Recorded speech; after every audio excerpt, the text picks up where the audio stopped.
Hola amigos, bienvenidos a su programa de Reavivados por su Palabra. Hoy estamos llegando al final del libro de Josué con el capítulo número 24. Así que hemos visto cómo Dios ha cumplido su promesa a lo largo de todo este libro, cómo ha conducido al pueblo a sentarse en la tierra de Canaán. Y en el capítulo de hoy lo que veremos es la renovación que hará del pacto que hará el pueblo de Israel con el Señor a través de la persona de Josué. Como siempre, antes de iniciar nuestro estudio, vamos a orar. Apreciado Dios, que al estudiar hoy tu palabra podamos cerrar el libro de Josué con una visión de lo importante que es para ti que nosotros mantengamos nuestro pacto contigo. Que podamos ver el valor de la fidelidad, de la obediencia, en el nombre de Jesús. Amén. Capítulo 24 del libro de Josué cierra con un discurso, por así decirlo, de despedida de Josué. Ustedes recordarán, hemos dicho, Josué se parece a Moisés, la vida y lo que va haciendo Josué con el pueblo de Israel se parece mucho a lo que Moisés hizo con el pueblo de Israel. Entonces, así como Moisés al final del libro de Deuteronomio cita a las tribus y les da un discurso de despedida, Josué capítulo 24 es exactamente lo mismo, es equivalente. Josué dice el texto, reúne a las tribus de Israel en Siquem, convocó a todo el mundo, a los jefes, líderes, jueces, oficiales del pueblo, todos se reunieron en presencia de Dios. Josué se dirigió a todo el pueblo y le exhortó, le dice, así dice el Señor Dios de Israel. Hace mucho tiempo sus antepasados, sus Teraj y sus hijos Abraham y Nahor vivían al otro lado del río de Éufrates, y aquí empieza un recorderis desde el libro de Génesis. Entonces, desde Génesis capítulo 12 en adelante, con la historia de Abraham, hay un recuento de cómo Dios va tomando a Abraham, Isaac, a Jacob, luego los hijos de Jacob, luego Moisés y Aarón, ¿cierto? Hasta que termina con el versículo 12 en adelante, donde les dice Dios a Israel, donde termina la historia de Israel hasta en este momento, termina con ellos asentándose en la tierra de Canaán, ¿cierto? Allí termina. Pues termina desde el punto de vista de Josué, ¿no? Obviamente, la historia continuará, pero desde el punto de vista de Josué termina allí. ¿Qué les dice Josué al pueblo? Les dice, bueno, ustedes ahora entréguense al Señor y sírvanle fielmente. Desháganse de los dioses de sus antepasados. ¿Sí? Sirvan solo al Señor.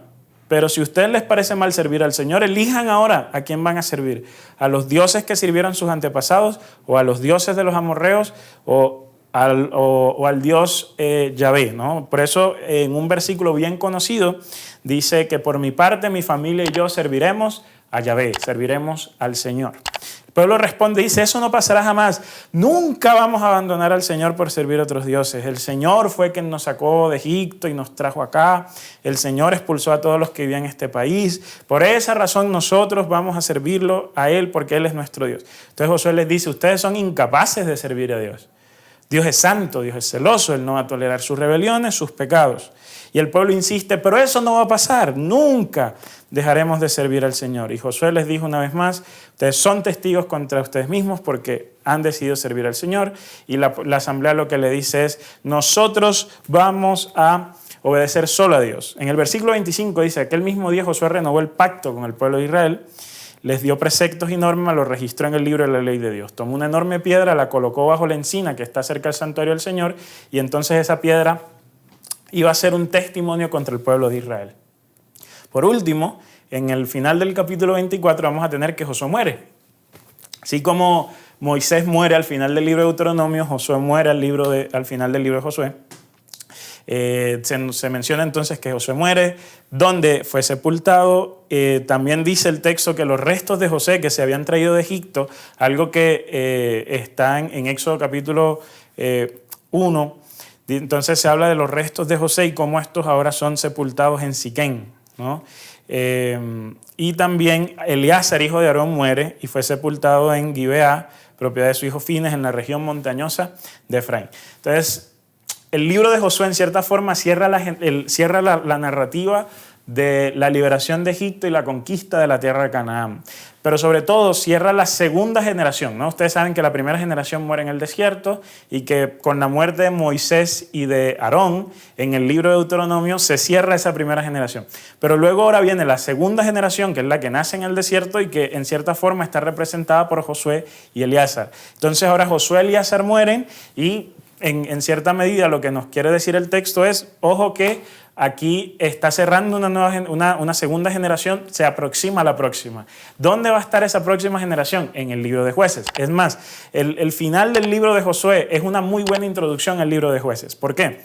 En el libro de Josué nosotros vemos que las tribus están diciendo, Señor, nosotros nunca te vamos a abandonar, Señor, nosotros nunca vamos a hacer algo malo. Y el texto, Josué, de una forma muy profética, podríamos hasta llegar a decir, les dice, ojo que ustedes van a fallar. Y las tribus, no, nosotros no vamos a fallar, ¿cómo se te ocurre, Josué? El libro de Jueces al final nos va a contar la historia de que las tribus terminaron fallando y de que Josué estaba en lo correcto. Aún así, dice el texto que Josué renovó el pacto del pueblo con Dios.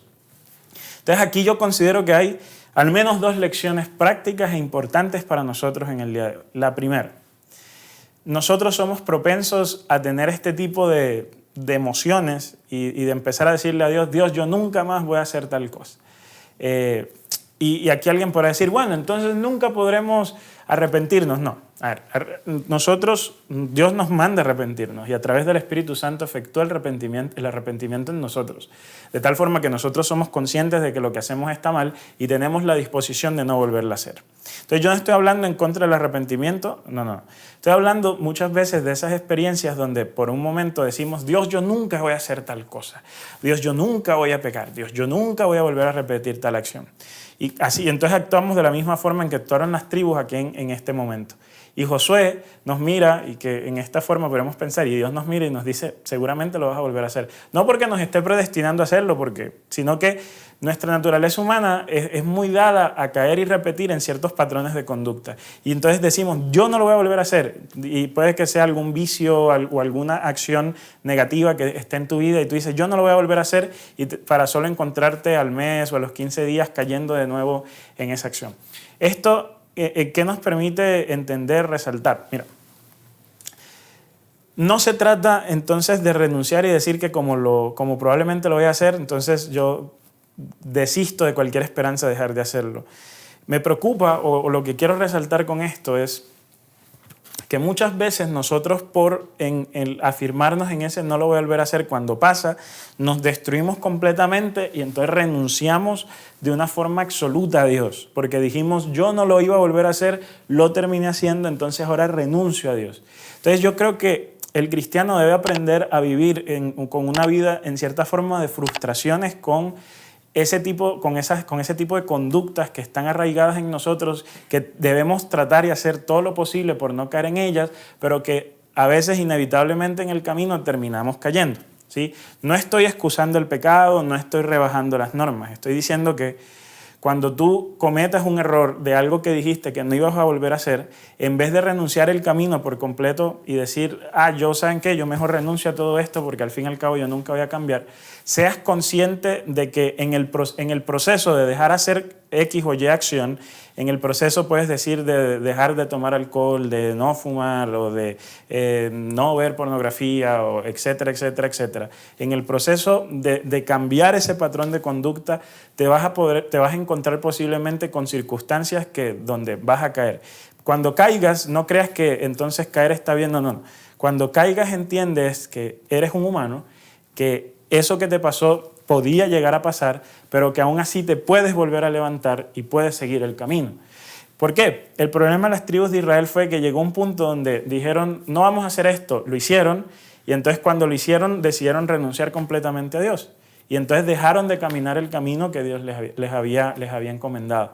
Entonces las fallas es un asunto de entender que era posible que pasara y si pasó, entonces levántate, continúa con la frente en alto, pídele perdón a Dios, arrepiente de tu acción y sigue caminando. No desistas porque en algún momento dijiste que no lo ibas a hacer y entonces ahora porque lo volviste a hacer decidiste abandonar de forma completa el camino. La segunda lección, de forma muy breve, es que a pesar de todo, Josué decide renovar el pacto entre Israel y Dios, a pesar de que él sabía que el pueblo de Israel se iba a apartar. Muchas veces necesitamos entender que Dios puede renovar el pacto con nosotros y que Dios sigue creyendo con nosotros, a pesar de que tú y yo fallemos y de que lo más probable es que volvamos a fallar. Mira cómo Dios sigue mirando a Pedro con los ojos de amor, aún a sabiendas de que cuando el gallo cantara por la tercera vez, él lo iba a negar. Pero eso no impidió que Jesús amara a Judas, no impidió que Jesús amara a Pedro, porque Jesús entiende la fragilidad de la naturaleza humana. El punto es que cuando caemos, nosotros mismos nos alejamos de Dios de forma completa, cuando lo que deberíamos hacer es buscarlo más, aferrarnos más a Él y sobre todo valorar mucho más su gracia. Que en el camino que tú tienes adelante, donde seguramente vendrán pruebas, dificultades y caigas, no abandones completamente el barco de Dios, sino que búscalo a Él con mayor devoción y aférrate aún más a su gracia.